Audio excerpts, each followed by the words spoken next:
Esse é o espaço onde funciona a escola do Rio Baiano. Até a parede não foi concluído. O teto não tem forro. O local quase não tem cadeiras para atender cerca de 200 alunos que precisam desse centro educacional. A comunidade improvisou bancos com base onde as crianças podem estudar. Uma realidade muito triste para a comunidade.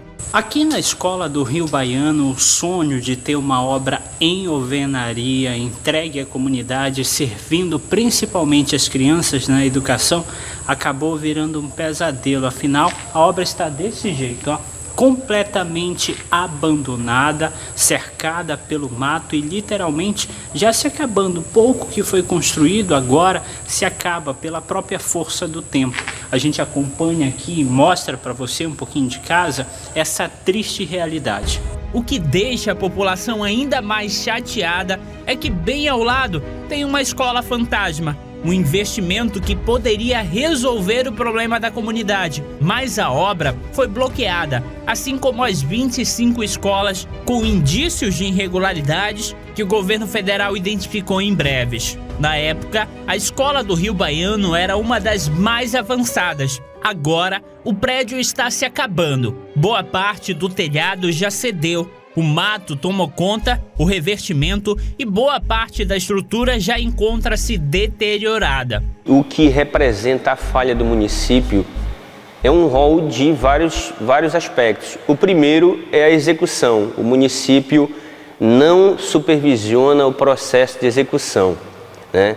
É feito o processo licitatório com empresas que muitas vezes são empresas de fachada, são empresas que pertencem a vereadores e a grupos políticos aliados ao prefeito, né, que executam essas obras já com uma finalidade definida, que é roubar o dinheiro público.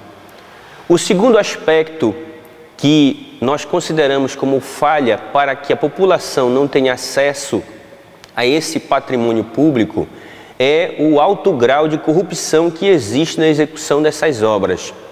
São obras que totalizam 27 obras no meio rural, entre creches, escolas e quadras poliesportivas, que oscilam no valor de 600 a 1.300.000 reais, né? E que foram praticamente licitadas ao bel prazer do gestor da época, que escolheu a dedo as empresas para executar esses serviços e que receberam um alto montante de recursos para executar e não executaram. Então, boa parte desse montante de mais de 27 milhões o município recebeu, repassou essas empresas e não entregou à população. Dessa quantidade de obras que eu acabei de relacionar, apenas uma foi entregue, que é a Escola Tiradentes, no Rio Sinopã, entregue parcialmente, as demais não foram entregues. Hoje estão sob o mato, né? Porque o município não fez a prestação de contas, não executou adequadamente e o financiador, que é o FNDE, que é o Ministério da Educação, acabou por suspender os demais repasses para a conclusão da obra, porque elas não tiveram uma execução adequada, tiveram um alto grau de corrupção, não houve o acompanhamento por profissionais técnicos que pudesse somente repassar o recurso quando a medição da obra concluísse que o serviço anterior tinha sido executado. E por conta disso, hoje os nossos alunos carecem de um espaço digno, um espaço adequado e não têm por conta da má gestão, que é um outro aspecto que eu considero como uma falha na execução desses serviços.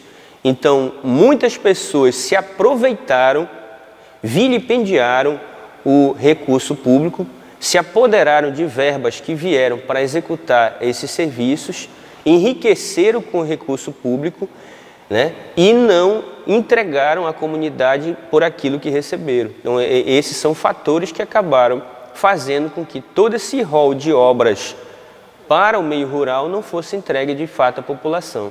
Os órgãos de fiscalização de breves têm enfrentado uma certa dificuldade na hora de requerer uma educação de qualidade para a população do município. Dessa forma de gestão, nunca vai ser, porque não é uma gestão séria, não é uma gestão para prestar um serviço de qualidade, para investir o recurso de forma adequada. É, na verdade, para atender a diversos interesses que, no final das contas, muito pouco contribui para a melhoria da educação. Quem paga o preço é sempre a população, de modo geral, no nosso município. Isso em todas as formas que compõem a população de Breves, tanto na zona urbana e mais ainda na zona rural, onde a situação ainda é mais precária, né? Nós temos uma série de problemas na zona rural de formas gritantes, as quais a gente vem sempre cobrando, que é melhoria do transporte, é melhoria da condição de trabalho do professor, é melhoria da estrutura das escolas, né? É melhoria da alimentação. Então são denúncias históricas, as quais os conselhos, de modo geral, sempre encaminham, mas nós não temos visto essa resposta, ou pouco temos visto uma resposta mais positiva por parte da Justiça. A comunidade nos passou muitas informações em off, mas a população teme qualquer tipo de represária por parte da gestão municipal. Pares de alunos reclamaram principalmente da estrutura da atual escola, que não consegue atender à realidade da comunidade. O Sintep vai continuar lutando para que essas obras sejam retomadas, né? Nós estamos novamente numa franca cobrança ao Ministério Público. Esse relatório foi formalizado à Câmara de Vereadores e deverá ser novamente para que a Câmara assuma o seu papel de fiscalizadora das ações do Poder Executivo. E vamos cobrar novamente da Prefeitura um posicionamento efetivo no sentido de corrigir as anormalidades praticadas na execução dessas obras, para que elas sejam retomadas. Um outro órgão que nós pretendemos acionar novamente para que nos dê uma resposta em relação a isso é o Ministério Público, porque é o órgão do sistema judiciário responsável por fiscalizar os direitos da população. Então nós precisamos que o Ministério Público também nos ajude, contribua com a fiscalização. Nós podemos encaminhar novamente todo o arsenal de informação que nós temos da fiscalização que foi realizada para que esse órgão ministerial possa acionar a Justiça no sentido de cobrar do prefeito a retomada dessas obras. Não é interessante para a população que essas obras fiquem paralisadas, né, que sejam consideradas inadimplentes. Por conta disso, o repasse deixe de retornar ao município. O interessante é que essas obras sejam destravadas, que o município retome essas obras e possam entregar a quem de direito, que no caso é a população.